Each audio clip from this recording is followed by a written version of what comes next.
everyone. My name is Sauerpuss, and I love to be creative. My favorite times of the year are the holiday seasons. And one of my favorite holidays has always been Halloween. Halloween is the most creative of all holidays. I love to decorate for Halloween.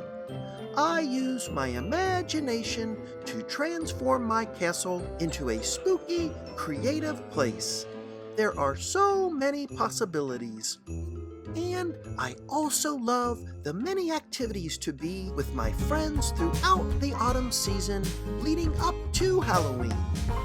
I enjoy outdoor festivals and amusement parks, and going to haunted houses that are filled with all sorts of creepy and not too scary fun.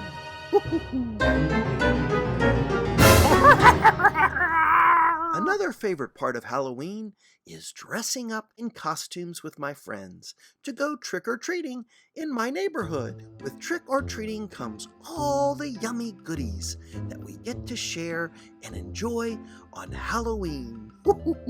But perhaps one of my favorite and most enjoyable parts of Halloween is to listen to spooky stories.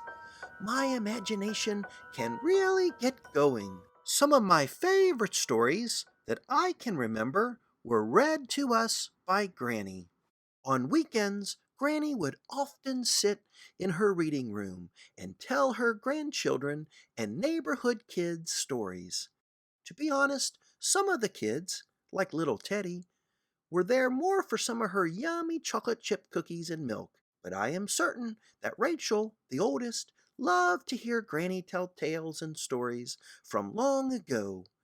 Rachel, in fact, would be there early at Granny's every Saturday, so excited to hear about another adventure. Woohoo! These were good times, some of the best. I would like to share one of those stories with you. It's one of my favorites. Use your imagination and follow along as the story is told, and as I sketch the story out.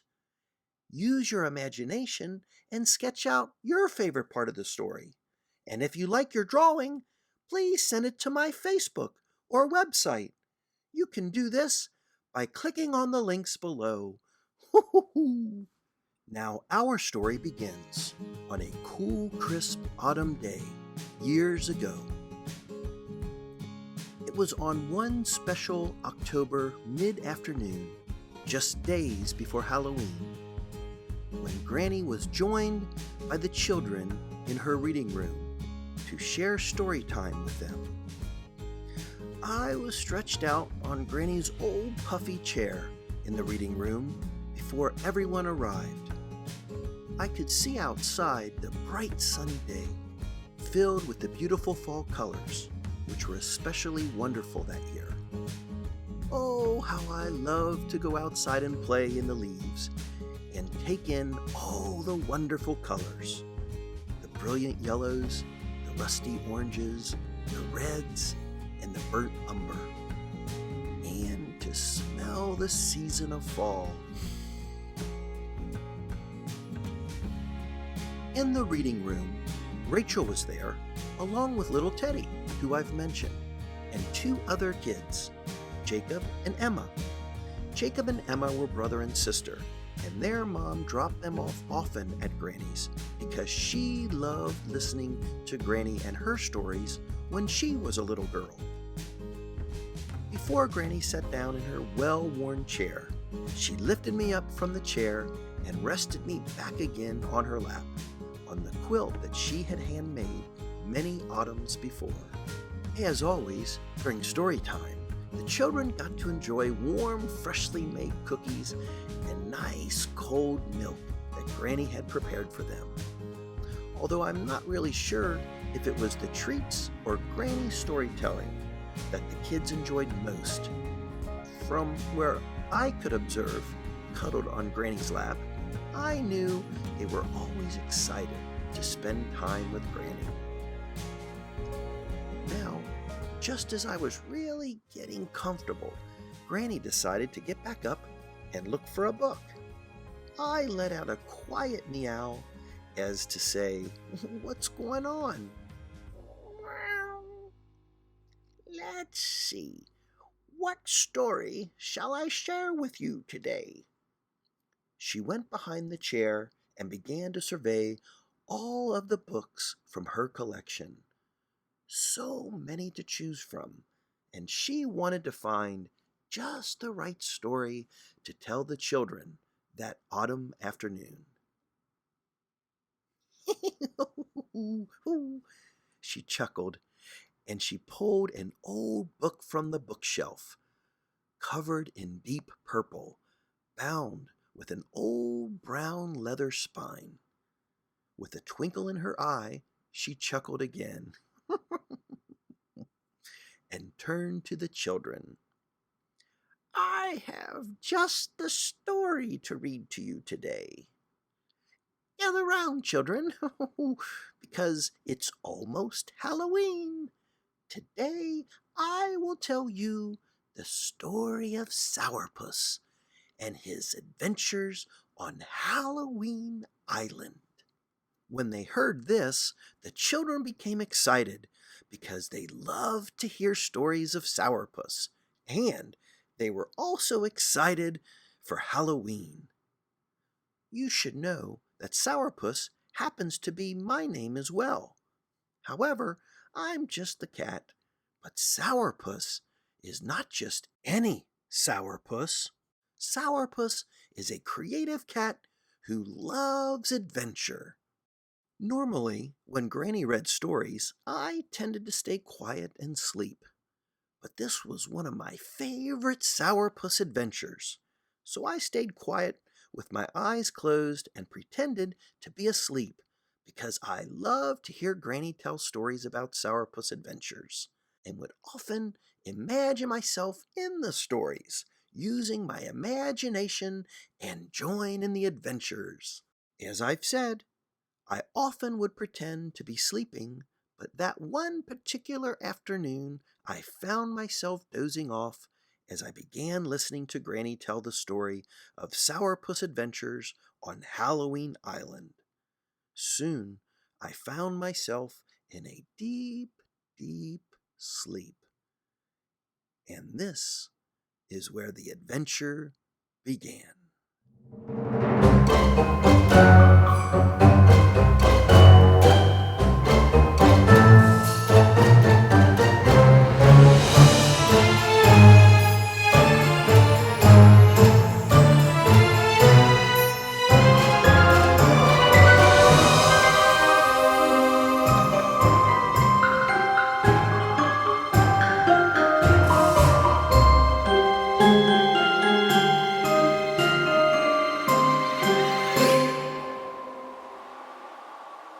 It was a windy gray day.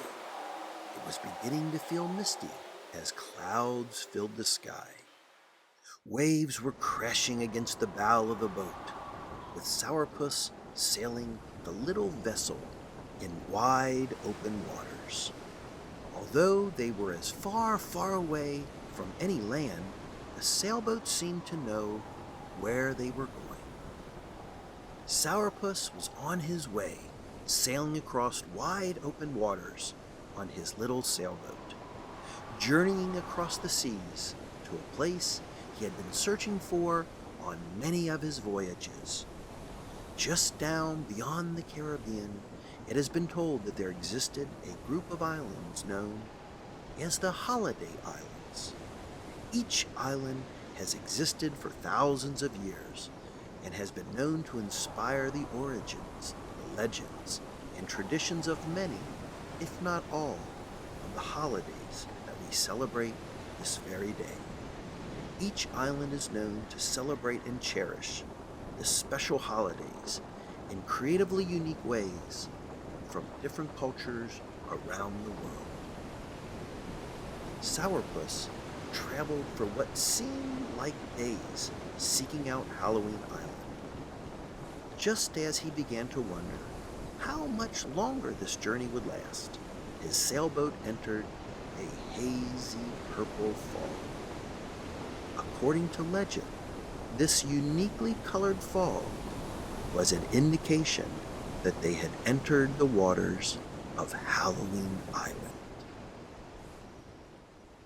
Gradually, the water became especially still as Sourpuss approached the island in his tiny sailboat and was soon to enter what was known as the Creepy Cove.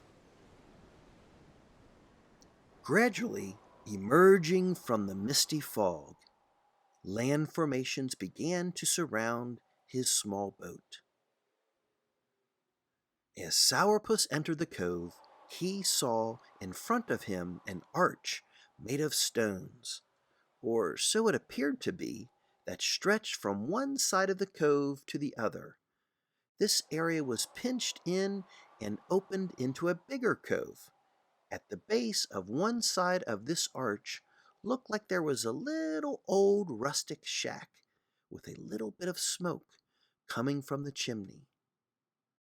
As Sourpuss got closer to the bridge, it looked as if the stones in the bridge were moving slowly, as if the bridge was alive.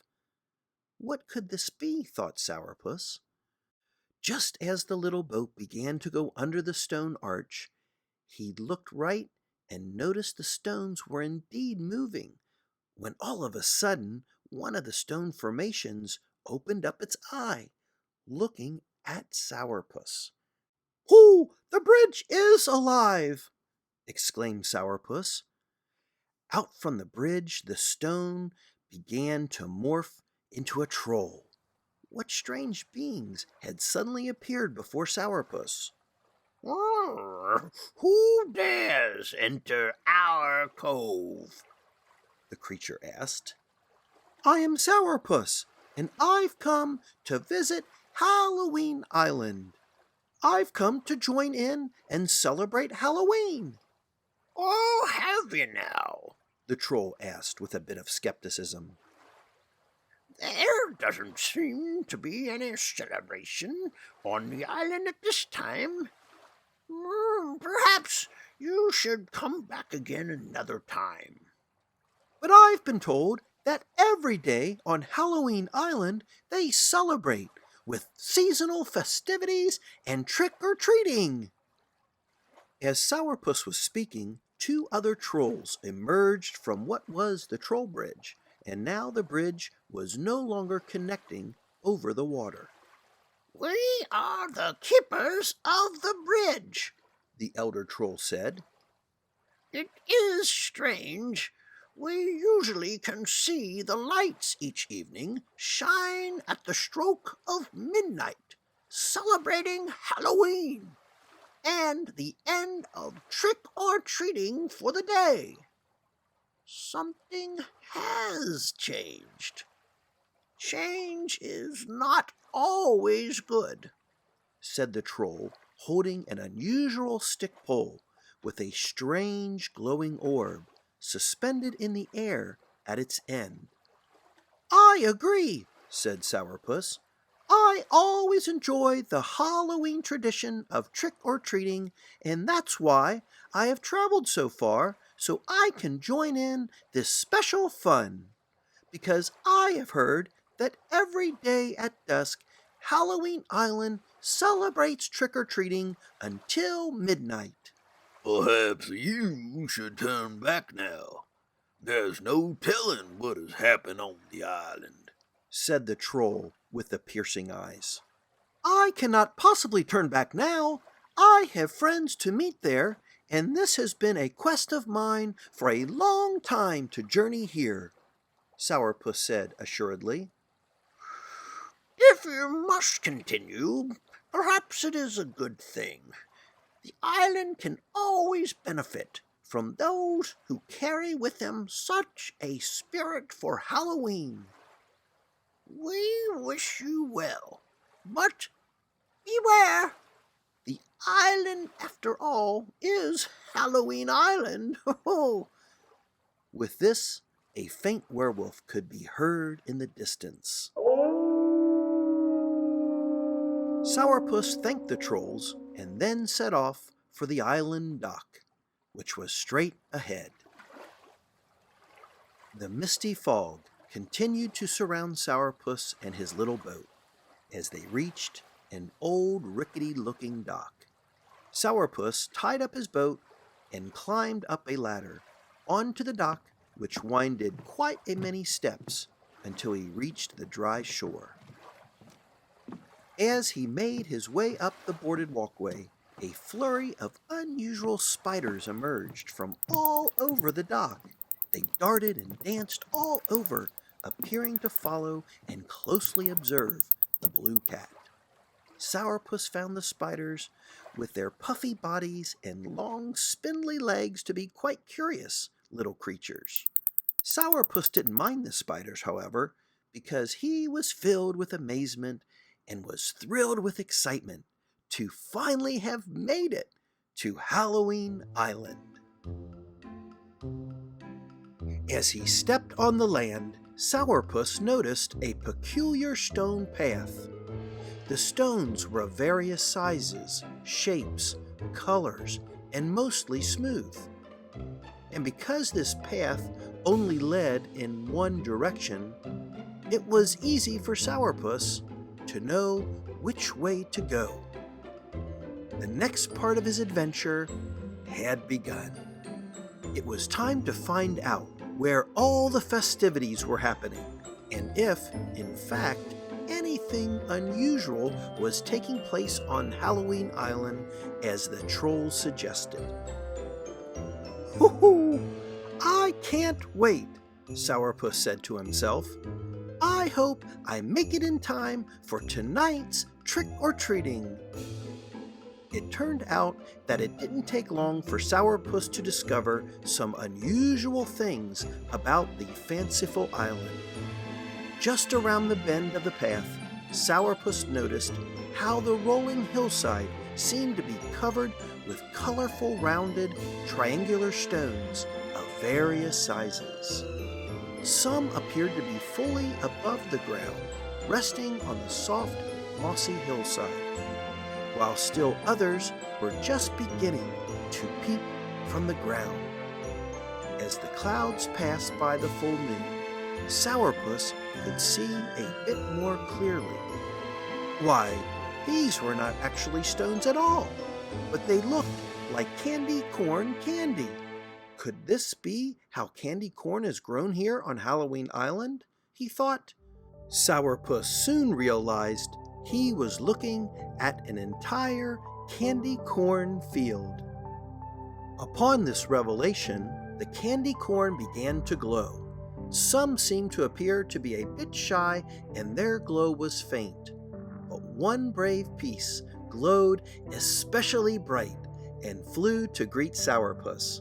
"Woohoo! Hi, little fella," greeted Sourpuss. With that, the creature made what sounded like an annoyed sound. "Woohoo!" Sourpuss realized this piece of candy corn must be a girl. He must have been correct, because the creature made a happier sound. Because the candy corn didn't appear to talk, Sourpuss decided to give her a name. "I will call you Candy." And with that, Candy glowed brighter. By that time, many more candy corn characters had begun to surround Sourpuss. Now they were not afraid. "Woohoo!" exclaimed Sourpuss. "That's a great light. Why don't you join me and help light my path?" And so, the spirited Candy decided to join Sourpuss on his journey. The field of candy corn glowed a little brighter as they wished Sourpuss and Candy well. And as they made their way down the path, the candy corn settled back into the field. Sourpuss was happy to have the new little friend to join him on the journey, and the extra light that Candy provided was a welcomed comfort.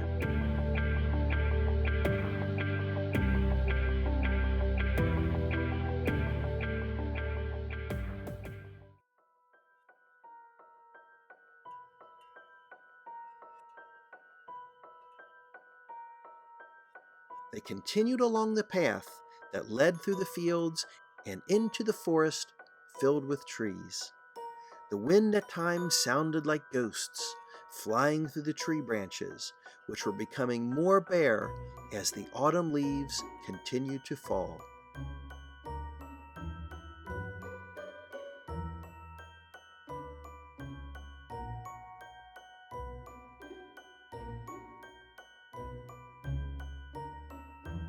They soon emerged from the forest and came upon a rickety old wood bridge that crossed over a small stream. It was a peculiar little bridge that had ghost posts at each end. Sauerpuss only realized this because his tail brushed against one of the spirits, which caused it to sneeze.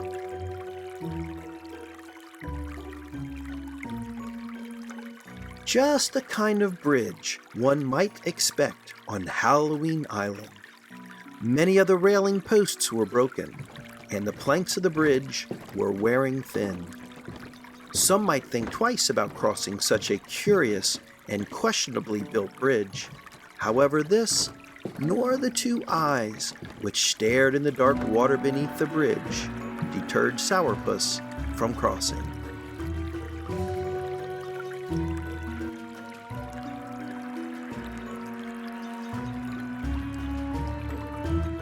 Soon, after crossing the creepy old bridge, it wasn't long before Sauerpuss and Candy made it to the edge of the town of Halloweeny.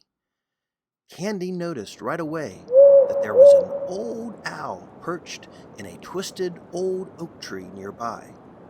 She felt that the old owl was looking hungry, so she decided that she better not take any chances going into the town, also well known for having many hungry cats. Sauerpuss would have plenty of light to make his way through town, and with that, Candy zoomed away. So Sauerpuss entered the town alone to explore, and the moment he entered this town, known for all its Halloween hustle and bustle, Sauerpuss knew something was not right. The streets were practically empty. No one was out walking around. The businesses, the inns, and the shops all looked unusually dark. Only a few faint glows could be seen coming from a few scattered windows throughout the town. What sounds could be heard were amplified because of all the quiet. Now, this is what I'd call a ghost town. Sauerpuss quietly said to himself with a chuckle. What had happened to Halloweeny for it to be so somber and empty, he thought. Sauerpuss made his way to the center of town, where the old clock tower stood. The old clock chimed. Sauerpuss had expected there to be a lively and festive atmosphere based on what Granny had said about Halloween Island, but not on that day. As the old clock chimed a last time, Sauerpuss got an idea. Oh, perhaps Granny knows what has happened here. So after wandering around the town a bit and observing many sorts of interesting shops with uniquely worded signage, Sauerpuss decided it was time to head into the neighborhood village of Halloweeny and pay Granny a visit. Yes, it was true. Granny had a home on Halloween Island. Along the way, Sauerpuss continued to find interesting the pathway made of large cobblestones. He had never before seen such a path of stones, with mossy grass and little flowers growing in between the stones. Sauerpuss found the neighborhood village that surrounded the town to have a similar vibe as that of Halloweeny. Sauerpuss had expected the little village to be full of children trick-or-treating, but there was no such activity. Soon, Sauerpuss reached Granny's little house and thought it would be best to knock. Yes? Who's there? Asked the elderly voice.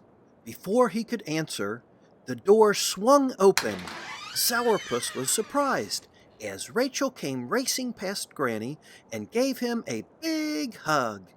I didn't know you were here. Rachel exclaimed. I'm so happy to see you. Something awful has happened, and we need to figure out how to get things back to normal. After an exchange of greetings with Granny and Rachel, Granny began to tell Rachel and Sourpuss that for some reason there was no typical festive celebration anywhere on the island. You have come at just the right time, Sourpuss, said Granny. Something has happened. Granny explained to them that something had happened on Halloween Island, and for some reason the positive and fun Halloween spirit was missing from a normally festive island. Seldom did any of the residents venture outside. In fact, the village people stayed home because they knew they would only get tricked. There had been no trick or treating for many days. Sourpuss, we could sure use your help in trying to figure out what has gone wrong here on Halloween Island. Let's go together, Rachel, and figure out what's going on. But where should we start? Asked Rachel. I think you should first stop by and pay Jack a visit at the Jack-o'-lantern Inn, said Granny. He ought to know something. He hears all the local gossip. And with that, Sourpuss and Rachel hugged Granny goodbye and set off on their journey to see if they could figure out the mystery of what had happened on Halloween Island and to see if they could help get things back to normal. They didn't notice, but Candy was peeking out from behind a tree, just in case the two friends would need her. But before anyone that is but Granny saw her, Candy was out of sight again. As they walked down the cobblestone street in the neighborhood, Sourpuss began to feel like they were being followed. Perhaps it was his kitty cat senses. Although they could not see anything, someone or something was high up in the trees, peeking through the branches at Rachel and Sourpuss. Just then, the wind had begun to blow through the trees, causing the colorful leaves to rain down on the two friends. As Sourpuss and Rachel neared those particular trees, the wind began to blow even harder, and the branches, as if to draw attention to the stranger above, began waving more dramatically. Suddenly, just as they reached under those trees, the spying creature lost its footing, let out a scream, and fell to the ground with a thump. Both startled from seeing something fall from the trees, Sourpuss pointed at the figure who was in the shadows just ahead. "Hey, I knew we were being followed!" exclaimed Sourpuss. The figure started to run away. Come back here, you! Why were you following us? Called out Rachel. "Let's go after him!" said Sourpuss to Rachel, and so the two of them began to chase after the shadowy figure through the neighborhood along the cobblestone path. As they were gaining on the figure, who they began to determine must be a little boy from the neighborhood, he looked back at Sourpuss with a sly smirk on his face. "Hey!" said Sourpuss. Just then, Sourpuss stepped on a pathway stone that gave way. "It's a ball!" Falling out of sight.